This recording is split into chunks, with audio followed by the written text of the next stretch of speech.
Court में, high court में सुनवाई हुई, दो अलग अलग कोर्ट में सुनवाई हुई। आज हाई कोर्ट में हुआ क्या?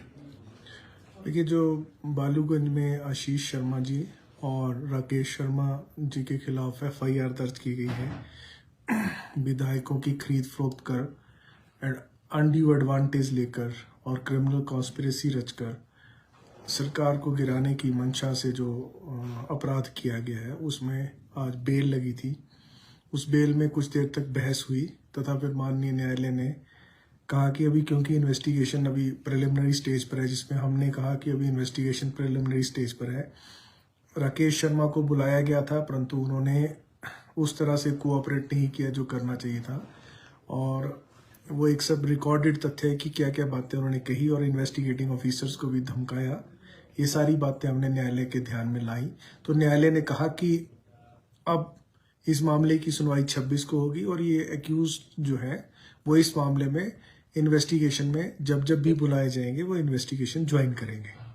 अब इन एक्यूज लोगों ने एक और पिटीशन डाली है जो एफआईआर क्वैशिंग के लिए डाली है। उसमें अब अगली डेट जो है 26 तक रखी गई है। उसमें हमें निर्देश दिए गए हैं कि जो इनकी पिटीशन है उसका जवाब देगी सरकार, और 26 तारीख तक को उस मामले में अगली सुनवाई होगी। तो इन दोनों मामलों में जो सारांश में मैं कह सकता हूं कि 26 तारीख के बाद ही कोई अगली कार्रवाई होगी। तब तक इन्वेस्टिगेशन जमानत की अवधि क्या 26 तारीख तक ही बढ़ गई है? हाँ, अब अग्रिम जमानत की जो अवधि है वो 26 तारीख तक बढ़ी है, और अग्रिम जमानत की शर्तों के अनुसार उन्हें जब जब भी पुलिस अधिकारी थाने में बुलाएंगे या इन्वेस्टिगेशन के लिए बुलाएंगे उन्हें आना पड़ेगा। एक बात आपने कोर्ट में और भी कही है कि राकेश शर्मा धमका रहे हैं जांच अधिकारी को और कह रहे हैं सरकार 2 महीने की मेहमान है और वो आत्महत्या करने जैसा कठोर कदम उठाने की भी चेतावनी दे रहे हैं। देखिए, ये रिकॉर्डेड वर्जन है पुलिस स्टेशन में, और ये हमारी जो आज स्टेटस रिपोर्ट फाइल की गई है उसका भी ये वर्जन है।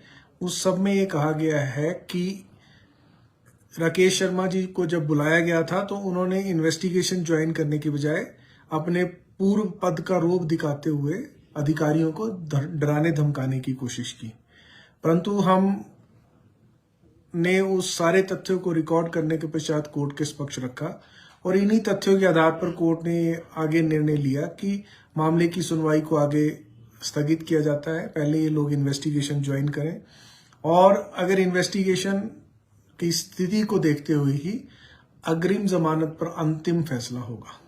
Thank you. Okay ji.